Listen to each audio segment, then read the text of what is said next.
हमारे अंदर ना एक एक ऐसी सुपर पावर है जो हमें बना भी सकती है। और बिगाड़ भी सकती है। हाँ हाँ, बिल्कुल बिगाड़ भी सकती है।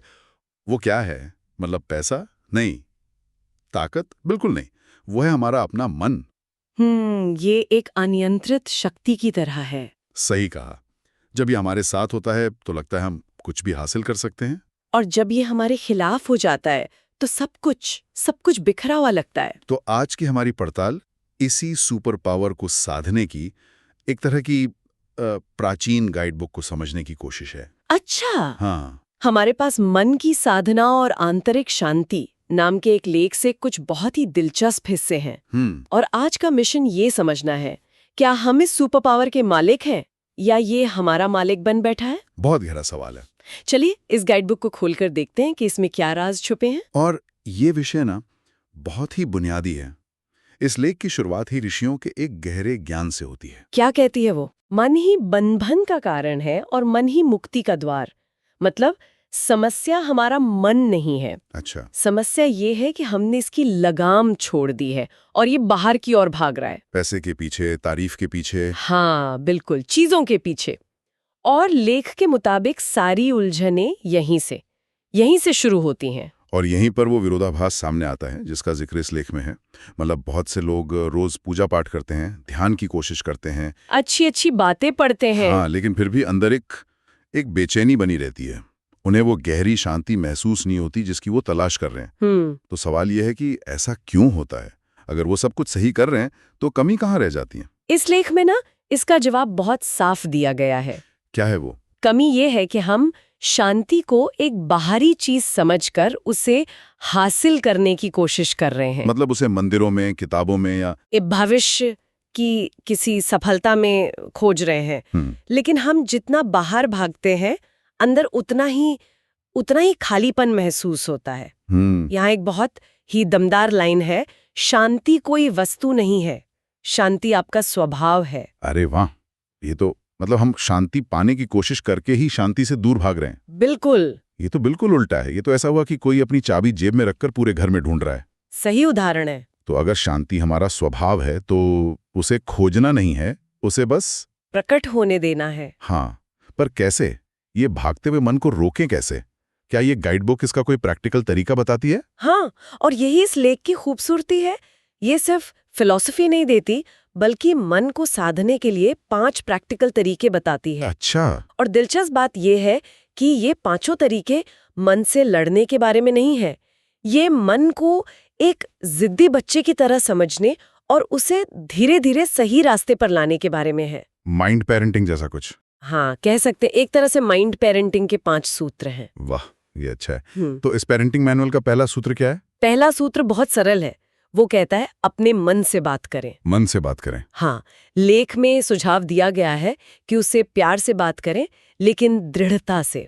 जैसे हम किसी डरे हुए बच्चे को समझाते हैं ना। हाँ हाँ। उससे पूछें, हे मन, तू क्यों बेकार में चिंता कर रहा है? जिस चीज का डर तू दिखा रहा है, क्या वो अभी सच में हो रही है? मतलब अपने ही मन को तर्क देकर उसके डर को शांत करना। बिल्कुल। लेकिन क्या ये वाकई में काम करता है या ये बस खुद को बहलाने का एक तरीका है? कहीं ऐसा तो नहीं है कि हम अपने ही बनाए डर से बात करके उसे और मजबूत कर रहे हों? ये बहुत अच्छा सवाल है। यहाँ पर बात डर को और हवा देने की नहीं है, बल्कि उसे स्वीकार करके उसकी हवा निकालने की है। अच्छा। ये ऐसा है मानो आप अपने मन के उस हिस्से से जो टेंशन ले रहा है उसे खुद से अलग करके बात कर रहे हो। एक तरह का डायलॉग। हाँ, जब आप उससे पूछते हैं तुम्हारी समस्या क्या है, तो आप उसकी भावनाओं में बहने के बजाय एक काउंसलर की भूमिका में आ जाते हैं। दिलचस्प है। आप अपने डर को एक नाम देते हैं, उसे आवाज देते हैं और फिर तर्क की रोशनी में उसे देखते हैं। इससे उसकी जो एक अनजानी शक्ति है ना, वो खत्म हो जाती है। तो ये रोजाना 5 मिनट की सेल्फ काउंसलिंग जैसा हुआ? बिल्कुल। ठीक है, ये मन से बात करने वाली बात तो समझ आई। ये चिंता और घबराहट के लिए शायद काम कर सकती है। लेकिन जब मन पर गुस्सा या जलन जैसी मतलब बहुत तीव्र भावना हावी हो, तब तो कोई तर्क काम नहीं करता। सही बात है। उस तूफान के बीच में क्या किया जाए? क्या स्रोत इसके लिए भी कुछ बताता? बिल्कुल। और वहीं दूसरा सूत्र काम आता है, साक्षी बनना। साक्षी बनना मतलब एक दर्शक बन जाना। हाँ, जब गुस्सा उठे तो उसे रोकने या दबाने की कोशिश ना करें, बस उसे देखें, देखें। हाँ, अपने अंदर एक दूरी बनाकर देखें कि हाँ, मेरे शरीर में ये केमिकल रिएक्शन हो रहा है, मेरी सांसें तेज हो रही हैं, मेरे अंदर क्रोध नाम की एक लहर उठी है। पर ये कहना आसान है, करना मुश्किल। उस पल में तो हम ही गुस्सा बन जाते हैं। सही कहा। इस लेख में एक गहरी बात समझाई गई है। आप क्रोध नहीं है, आप भय नहीं है। तो फिर हम क्या हैं? आप इन सब को देखने वाली चेतना है। देखने की ये क्रिया ही उस भावना और हमारे असली स्वरूप के बीच एक छोटी सी जगह बना देती है। और जैसे ही वो जगह बनती है, भावना की पकड़ हम पर कमजोर हो जाती है। लेकिन ये प्रैक्टिस। हाँ, हमें ये भी समझना होगा कि साक्षी बनना एक दिन में नहीं होता। हाँ, वही। शुरू में जब आप कोशिश करेंगे तो आप भावना में बह ही जाएंगे। ये एक मांसपेशी की तरह है जिसे धीरे धीरे बनाना पड़ता है। अच्छा। हर बार जब आप बह जाने के बाद याद करते हैं कि अरे मुझे तो इसे देखना था, तो आप उस मांसपेशी को थोड़ा और मजबूत कर रहे होते हैं। अब तीसरा सूत्र क्या है? तीसरा सूत्र बहुत व्यवहारिक है। खाली मन सबसे जल्दी भटकता है, या जिसे हम कहते हैं खाली मन शैतान का घर। हाँ, ये तो सुना है। तो लेख का सुझाव है कि मन को खाली छोड़ने के बजाय उसे सकारात्मक कामों में लगा दें। जैसे मंत्र जप, कोई अच्छा संगीत या भजन सुनना, स्वाध्याय यानी कुछ नया सीखना, या फिर सेवा का कोई काम करना। यहाँ एक घोड़े का उदाहरण दिया गया है। अगर घोड़े को खुला छोड़ दें तो वो कहीं भी भागेगा, लेकिन अगर उसे सही दिशा दी जाए तो वो आपको मंजिल तक पहुंचाएगा। बिल्कुल। लेकिन आज की दुनिया में तो हमारा मन कभी खाली होता ही नहीं है। हम लगातार उसे सोशल मीडिया, न्यूज़, वीडियोस में व्यस्त रखते हैं। क्या वो इस परिभाषा में फिट नहीं बैठता? ये बहुत महत्वपूर्ण सवाल है।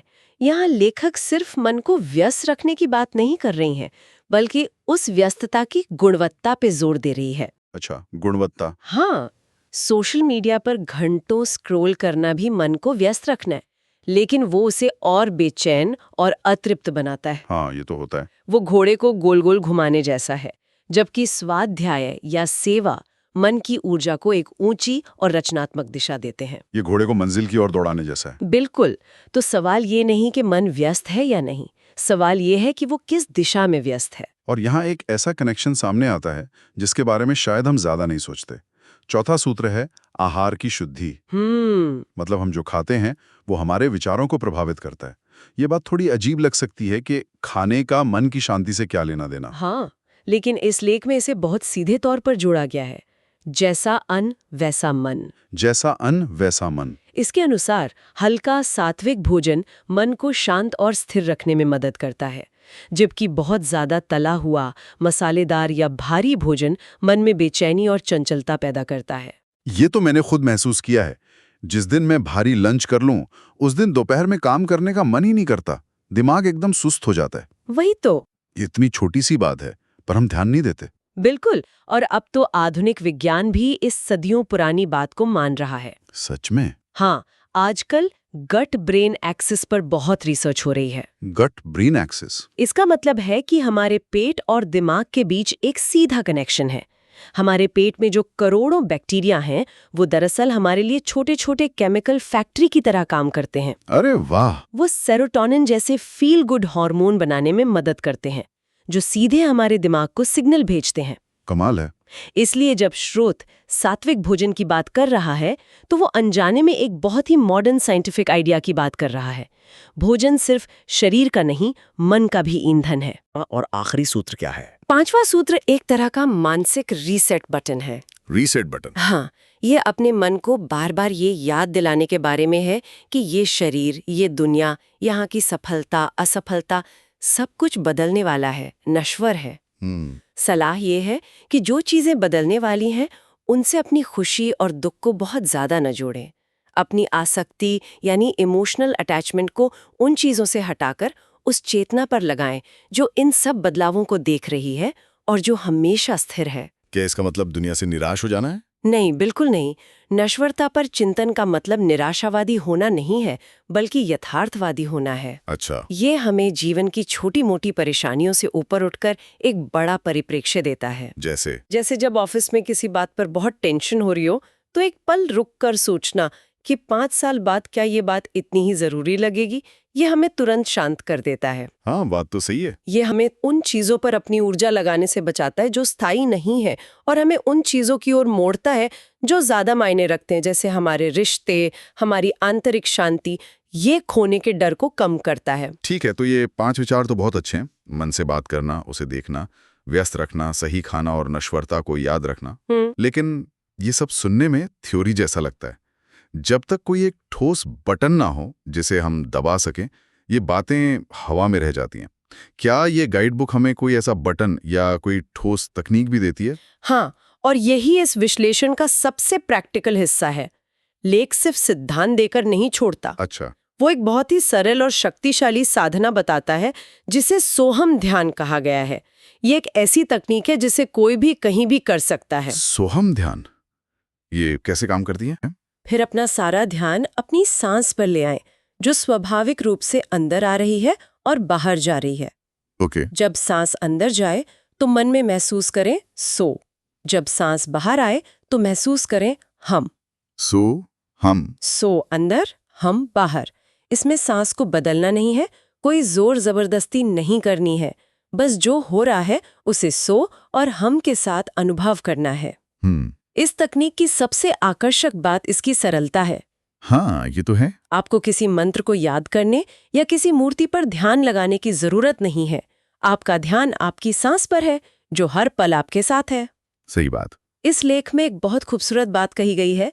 ये साधना मन से संघर्ष नहीं करती, बल्कि मन को घर वापस लाती है। मन को घर वापस लाती है। सांस से जोड़ रहे हैं। मन या तो अतीत की चिंताओं में रहता है या भविष्य की योजनाओं में, और सांस हमेशा वर्तमान में होती है। बिल्कुल। सोहम का अभ्यास मन को धीरे धीरे वर्तमान में रहने का प्रशिक्षण देता है, और जहां वर्तमान है वहीं शांति है। और इसका नतीजा क्या बताया गया है? नतीजा ये है कि धीरे धीरे विचारों का जो ट्रैफिक है वो अपने आप कम होने लगता है। आप लड़ नहीं रहे, बस उन्हें जाने दे रहे हैं। और जैसे जैसे विचार शांत होते हैं, वो शांति जो आपका स्वभाव है वो खुद ब खुद प्रकट होने लगती है। इस लेख में इसे आत्मशक्ति का जागरण कहा गया है। मतलब अपने भीतर उतरने का एक बहुत सौम्य लेकिन शक्तिशाली तरीका। हाँ, बिल्कुल। तो इस पूरी गाइड बुक का सार, इसका सार यही है कि हमारी सुपर पावर, हमारा मन, हमारा दुश्मन नहीं है। ये एक अद्भुत उपकरण है।